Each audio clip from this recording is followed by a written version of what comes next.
Thank you for joining us this morning. Good morning. Welcome. We're so happy to have you here. This morning, I invite you to just enjoy the great wave. Enjoy life. Enjoy love. If you are so inclined, I invite you now to take a few deep breaths, closing your eyes, centering your body and your mind, reminding yourself you are a spiritual being having a human experience. Let us just for a moment enjoy this human experience that we're all sharing through the breath. Isn't it nice to know that you don't have to remind your lungs to breathe, except for when you want to? We don't have to remind our heart to beat. It just does it automatically for us out of love.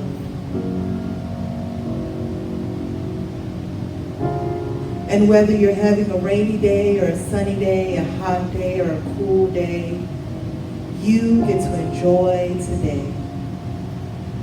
And we get to be here together.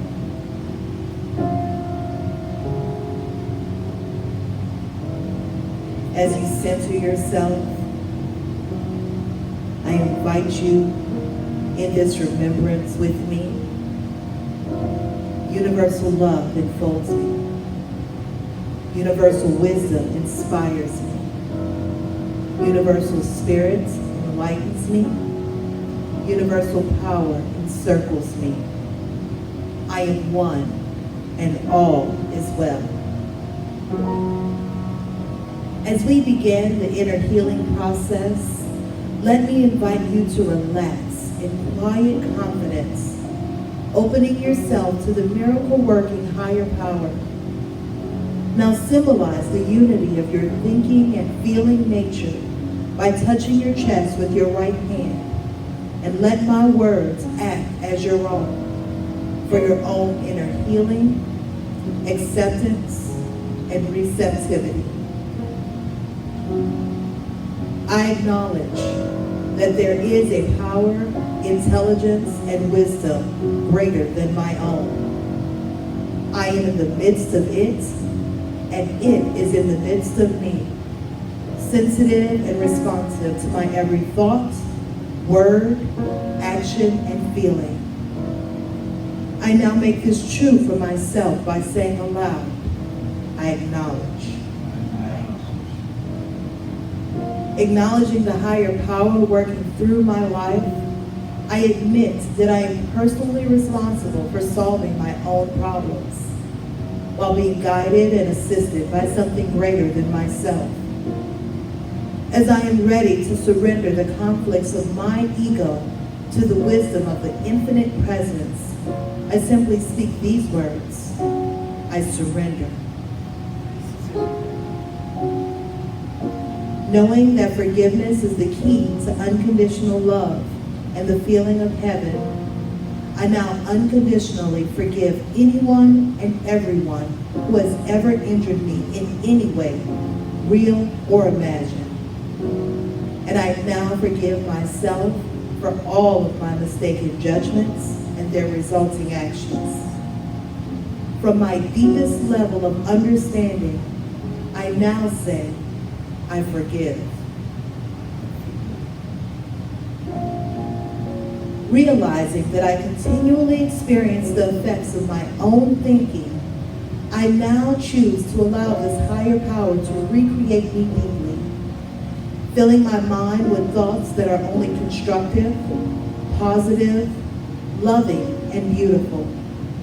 I call upon this divine inflow by stating aloud, I choose.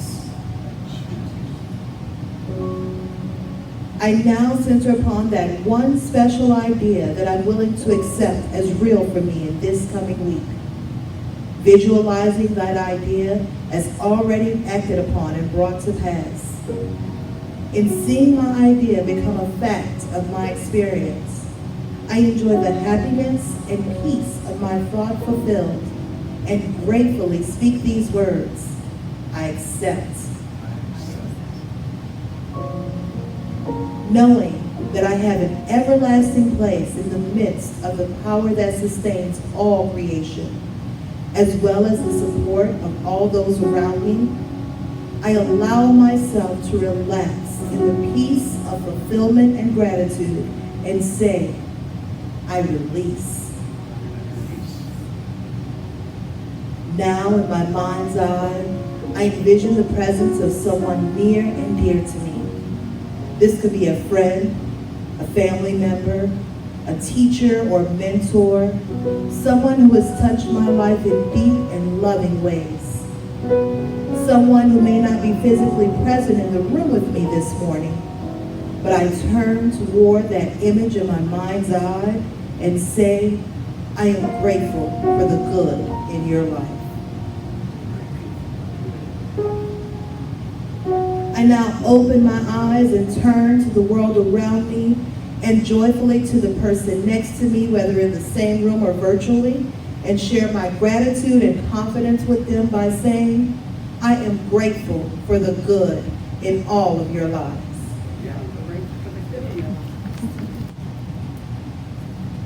Welcome to the studios of KCLC for yet another 20th consecutive Sunday, virtually only.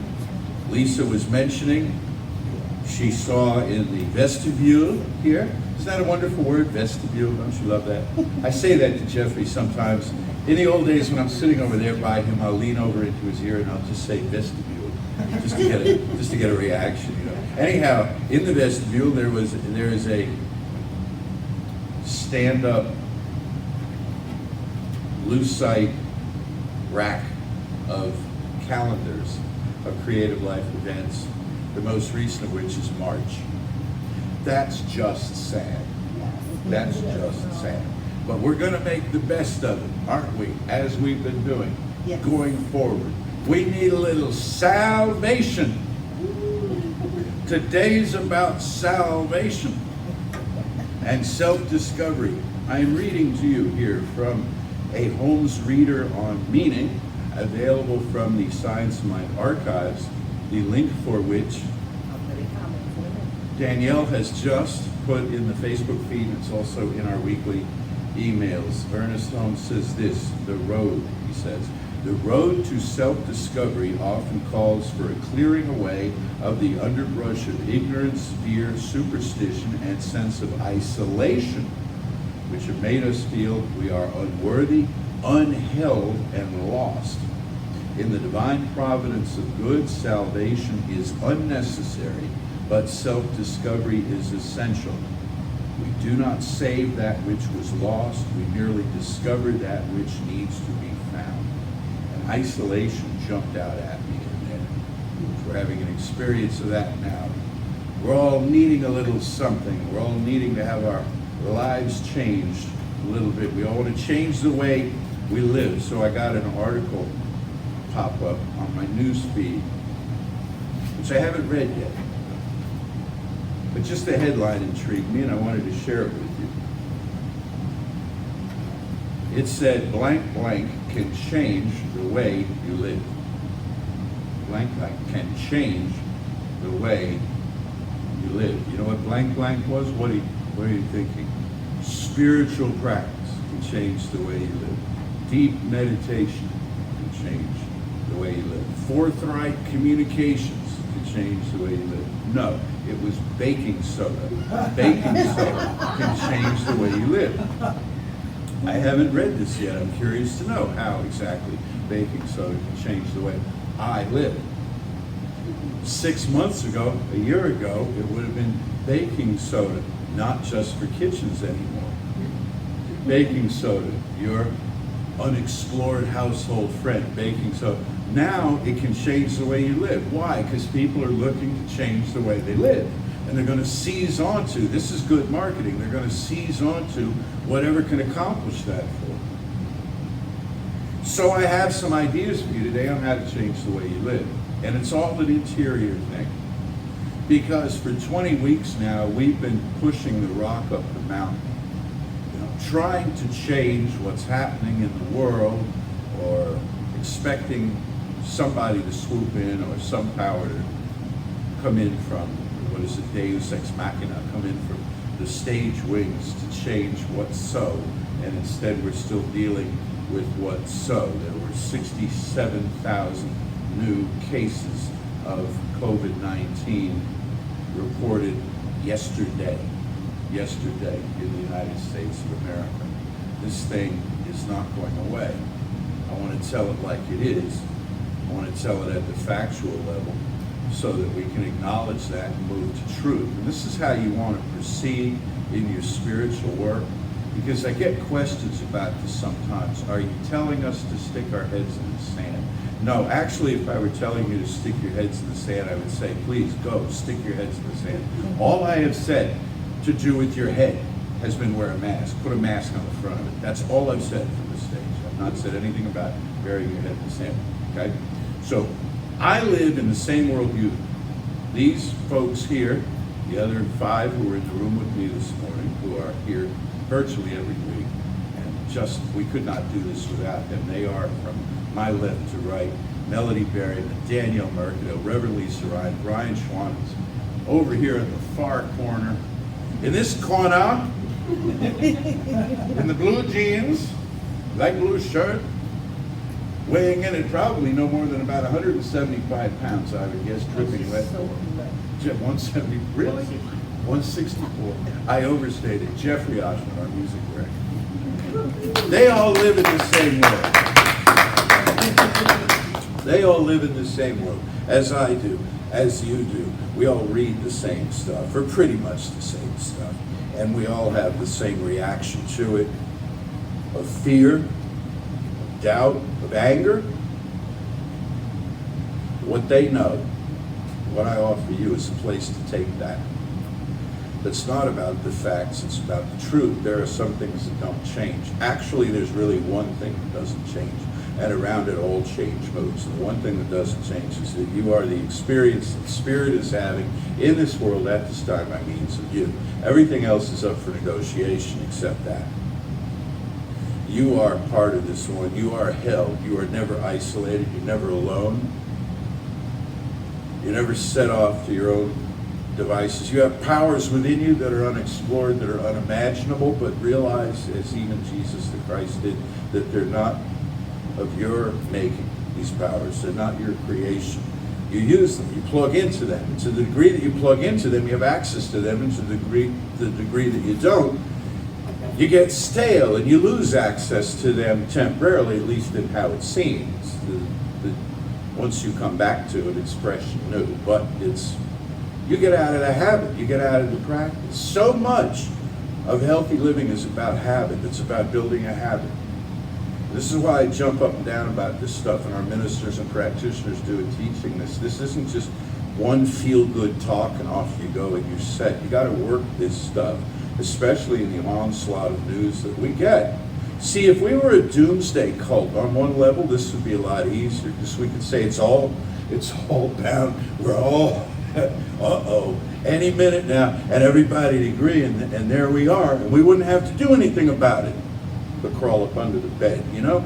We would just kind of live in that, and it would be easy. But here, what I'm announcing to you, what our whole center's announcing to you through all our classes and all our teachings, flies directly in the face of the fact set that you see in the world. It says there's a place where nothing has ever been wrong. Until you get there, wear a mask. Okay? Until you get there, stay at an appropriate social distance. Do the right thing at the level of fact, so that you don't have that hanging over you as you seek the truth. We seek the truth through self-discovery. We discover the truth within ourselves. It's always within ourselves. Now, when I say within ourselves, I don't necessarily mean within our ego, within our opinions. I mean the deeper self. You got to dig down deep into the place of your intentions, your motivations, your ambitions, your goals, what you seek, why you seek them, especially why you seek what you seek, why you want what you want out of this life. What are you trying to prove, and who are you trying to prove it to? Ask yourself these questions. These are good to know. Why am I doing what I'm doing? Am I doing it because I know I'm free to do it, or am I doing it because I feel compelled to do it? And am I working to build healthy habits every day in terms of how I negotiate my own interior process? One healthy habit is don't entertain negative thoughts. You're going to have them. We're all going to have them. Don't entertain them. There's a difference between having them and entertaining them. Entertaining them means they come in, you sit them down, you give them something to eat, They stay, they tell their story. Now they're hungry again, you got to bring them another meal. The sun's starting to set, they won't leave, they won't go home. You're stressed out, you don't know what to say to them, you're afraid they might get ugly if you escort them out, and so on.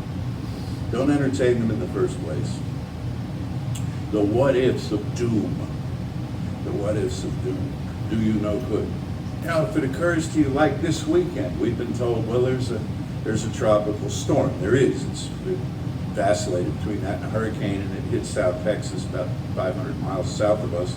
But we're getting bands of weather up here, we're told, this afternoon. And I came in here and told the film crew and stuff, I said, when we wrap up here, we probably want to hit the road because we're supposed to get some really bad weather about 12 or 1, okay? I didn't think I was being like, Chicken Little or something telling them this. It's good information to have. But we're not going to obsess on it. And you at home are not going to obsess on it, are you? Roll up the car windows. That's an old expression. I'm a boomer. We used to roll them up. Close the fly, too. That's another thing. But anyway, roll up the windows on the car. Bring in the lawn furniture. Do what has to be done. But don't obsess on the thing. Take care of yourself, but don't obsess. Build that habit of tending to things in the moment, to tend to them. And then you can go forward with a lighter heart. Now, I promised you an acronym today. We may continue these into the next month, which has to do with powers of mind, powers that are different and unusual. We're going to talk next month about psychic powers, intuition, and all kinds of fun things coming up in August. You can see it, the graphic somewhere online there about what's happening. I may continue into that month with the acronyms because they're fun, and thanks again to Reverend Arthur for the idea of this. I have an acronym for you today, which is S.E.L.F, S-E-L-F. Spiritual is S. By spiritual, we mean cause or first cause. We got into this in class yesterday. First cause, we were reading Thomas Troward's work, and Thomas Troward talks about first cause, and he says there's first cause and then there's limited first cause. First cause is cause that existed before time began. In fact, time issued out of it, space issued out of it. That was the first cause of all things. Limited first cause is the use that you and I make of first cause, and first cause is still causing. We're still using first cause every time we choose something. That's the nature of cause. So realize spiritual first cause. First cause is spiritual in nature. It's not mechanical in nature. It's not electrical in nature. It's not chemical in nature. Those would be secondary causes. Those would be first cause once limited and once rolled into play. Thomas Troward had a worldview we don't share, but he had a scientific grasp that was profound and puts a lot of the science and science of mind into understandable sequence for us of how cause moves to effect. The second one is exploration. The E itself is exploration. It means, am I exploring cause at this moment, or am I exploring effect? Where am I working? Am I working in the absolute or the relative? You remember last week we talked about the absolute and relative? Am I working in the absolute from cause, or am I just rearranging effects?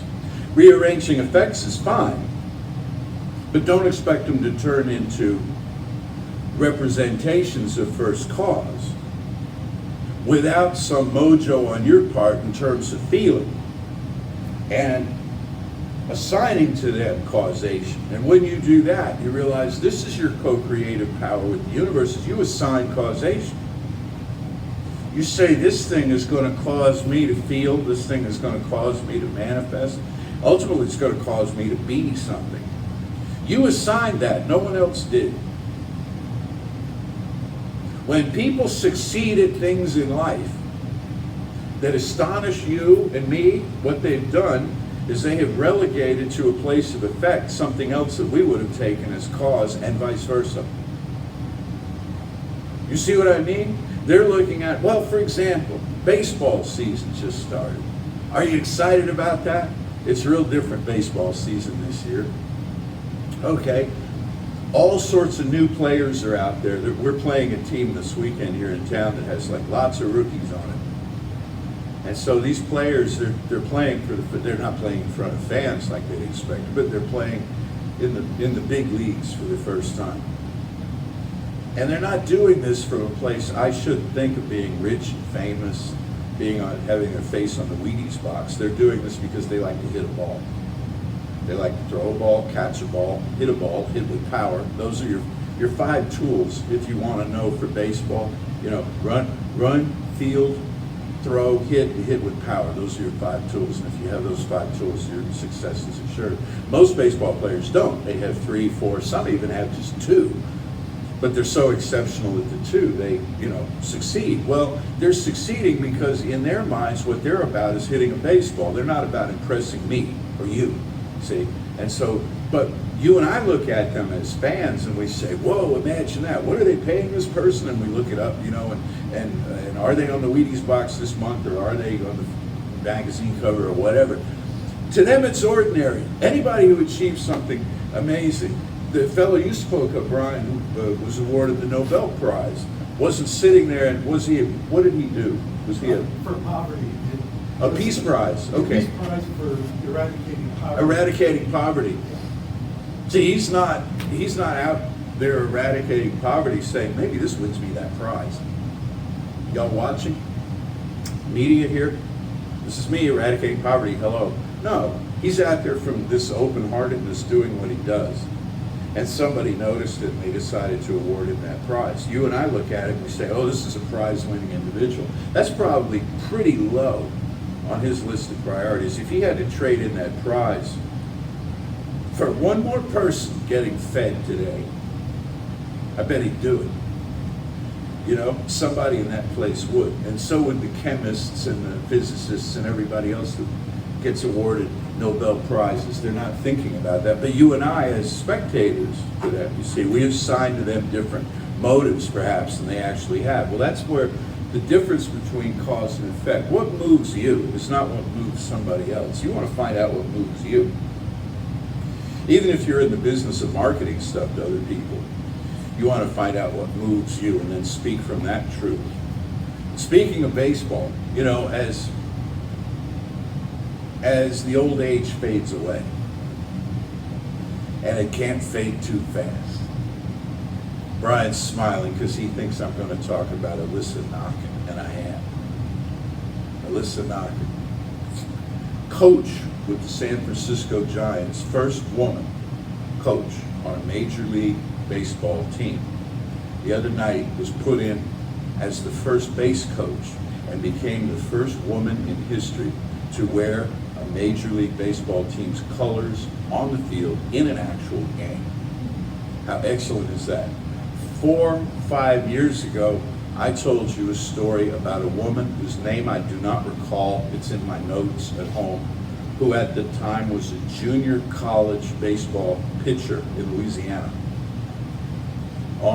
They're Googling it right now. Hey, don't tell me you're not, I know you are. And she was not on the softball team. Nothing wrong with softball.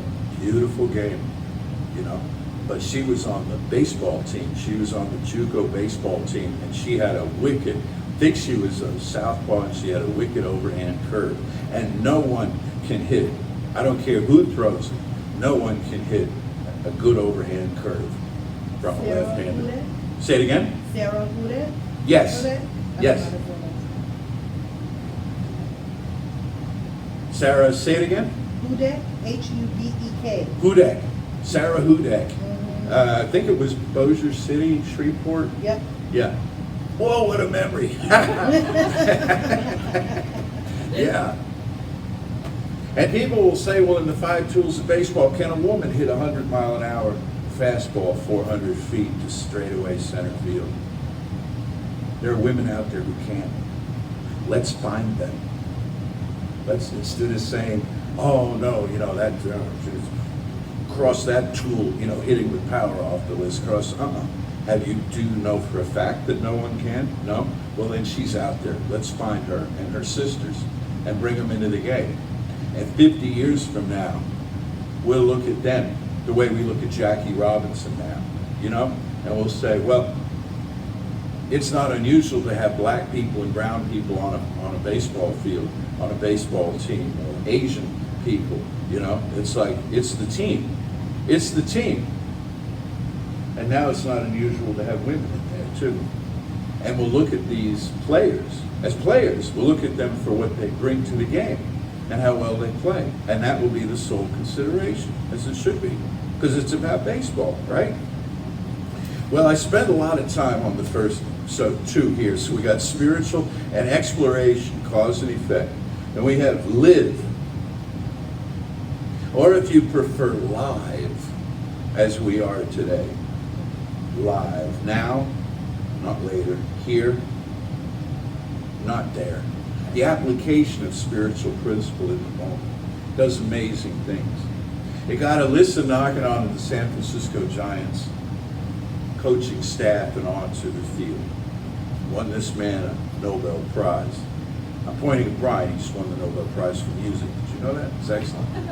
Didn't know there was one, but there is now, and there it is, Brian. We're honored. It does these amazing things for people. It does small things for people that are needed. It can do small things for you that are really needed. So there is a woman whose name I did not write down, and you don't need to Google it. You can later. Okay? You can find her. She's in the news too this week. She's a student at the University of Georgia. They're studying at home.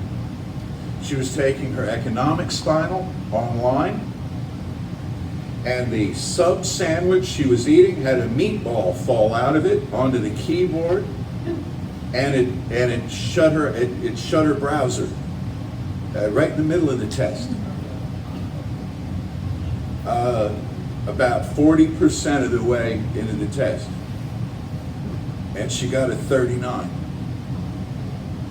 It's almost 39% of the way into it. So she contacted her professor. She said, it took me, I think she said 3 hours to sit there and compose in my head what I was going to say to my professor. Do I give a long, wind-up and heartfelt rendition of how I came to or do I just get to the point? She got to the point. And the professor had told everybody, like they do, this is your window of time to do this, boom, there are no exceptions, zero exceptions, zero. I'm thinking kind of like the way Reverend Marcia Lehman teaches. There's like, right? Just so. The professor, she emailed the professor, and the professor said, yes, you may retake the exam. You have another 12 hours or whatever to do. Huge relief for her, okay? Because he said, no one has ever come to me with a story like that. I made that up. So she has the receipt to prove the sandwich purchase. She has the marinara encrusted on some of the keys where the meatball actually fell. She recreated the scene, for online. Now we laugh at that because it's not your sandwich, man. It's not your meatball. It's not your lunch. It's not your degree. But 3 hours is a lot of money, and she's moving on toward this thing, and she knew it. She knew her work. That's the thing is, she's a good economics student, and that's what the professor knew too. She wouldn't turn in an exam that got a 39. This is what Spirit can do for you. It can fix stuff like that. It can cause the meatball to not fall out of the sandwich in the first place. This is what Emma Hopkins said. It's how fine it is to extract your head from the lion's jaw, but how much better it is to not get your head into the lion's jaw to start with, you see. And so a lot of things could have happened that would have offset this actual thing occurring. And we don't have to have the trauma of it, but when sometimes the rogue meatball gets away from us out of the sandwich and falls into our life, there's a way to undo that through spiritual practice, through the building of habit. I've gone here for big stuff, I've gone here for small stuff. I can go here anytime and have this thing work. That's what you now know to yourself. And the last one is frequency, S.E.L.F, frequency. Not now, not later, as I said, can't read my writing. Here, not there, that's live. And then the frequency is that when you're not paying attention to this stuff, it's still broadcasting. It's still out there. When you're not online, so to speak, there is an online. You tune into it. You could tune into it more than you do. All of us could. But even when you're not, it's still happening. And it's calling to you. It's tugging at your sleeve. Look at me. Remember this from a few weeks ago? Look unto me. This is what God says. Look unto me. You got problems? Look unto me.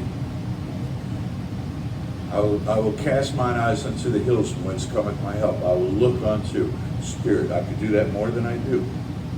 I will look unto, and I will attune myself to this frequency of joy, of good, of hope, of peace. Nothing will make us sicker quicker than despair. I will look to hope. Tune into this frequency, hear beautiful music, hear beautiful words, hear beautiful inspiration. Free Science Mind magazine for anybody who wants to just email me the current month.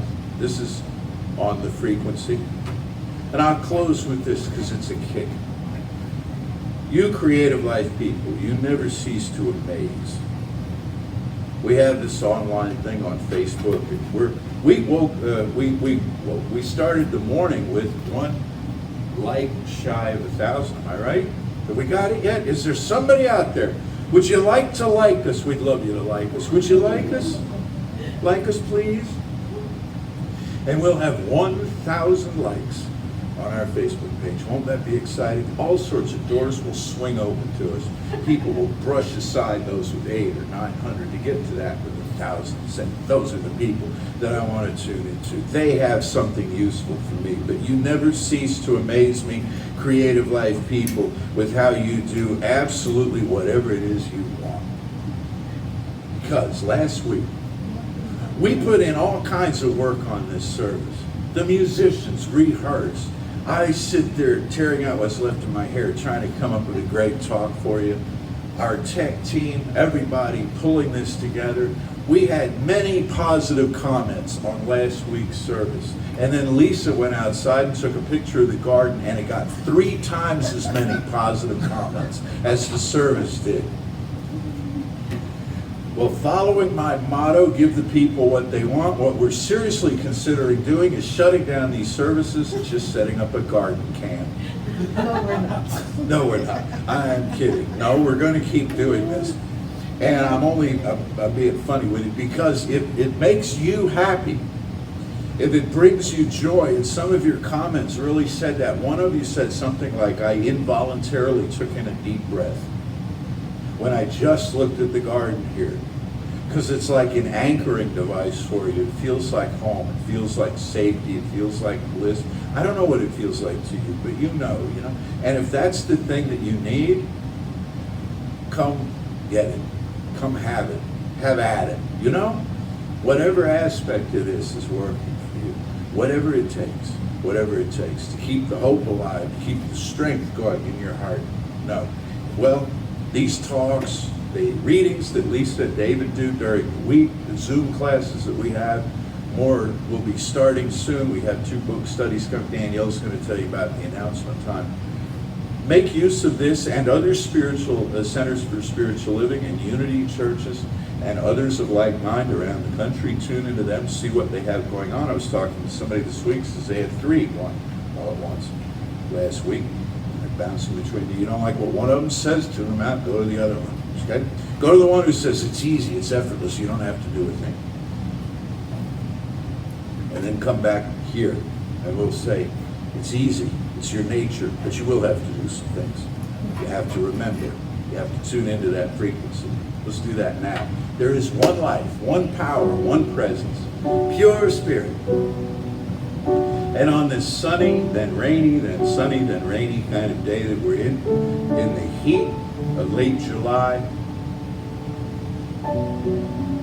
on the Gulf Coast, southeast Texas, right here, at this latitude and longitude, this physical location, it's easy to feel the presence of the non-locatable source of it all,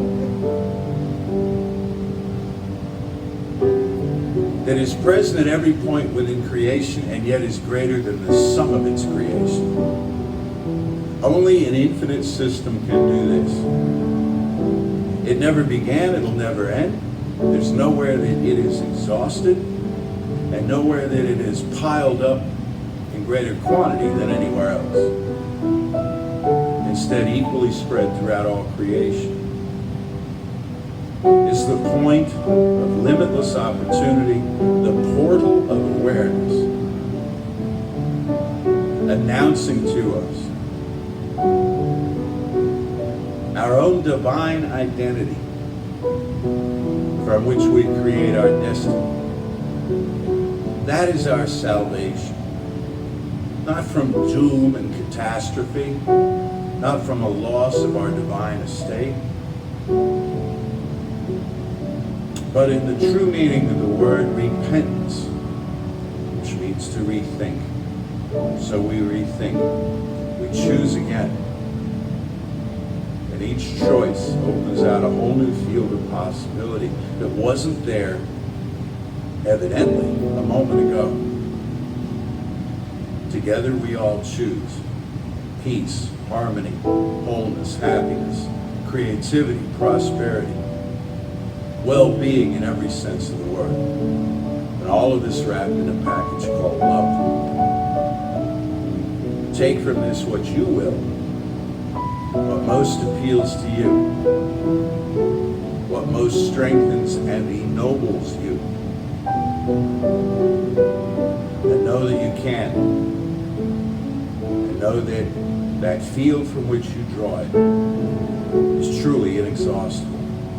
For this knowing, for this sweet morning together, for all of the good that surrounds us now and always, I am so deeply grateful. I release this word now into the infinite, calling it done. And so it is. So it is.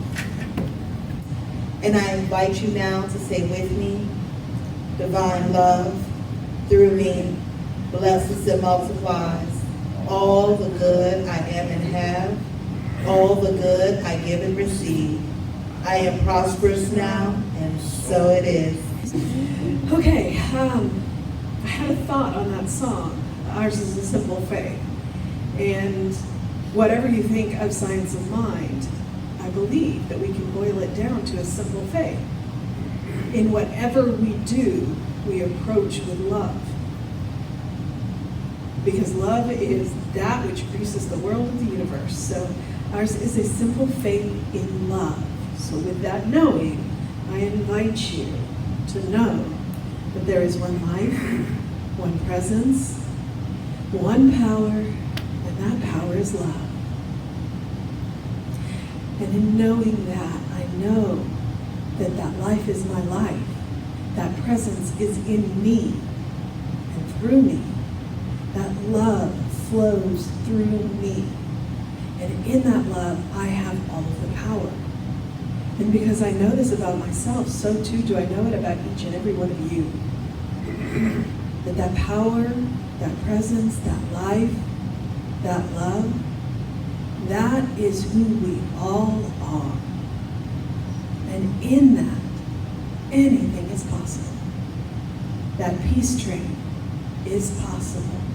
And so I'm knowing as we walk through this week that we feel that love more intensely.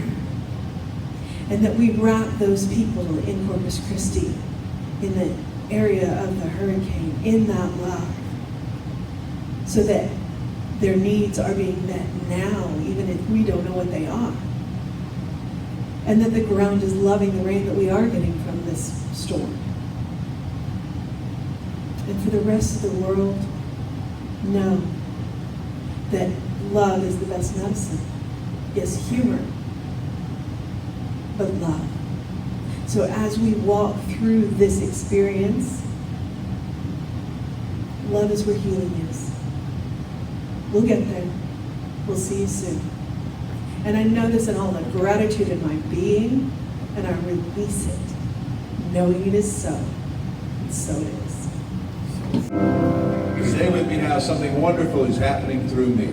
Something wonderful is happening through me. I feel it in my body. I feel it in my body. I feel it in my mind. I feel it in my mind. I feel it in everything I am. I feel it in everything I am. I choose it. I choose it. I trust it. I trust it. I use it. I use it. And I love it. And I love it. So it is. And so it is.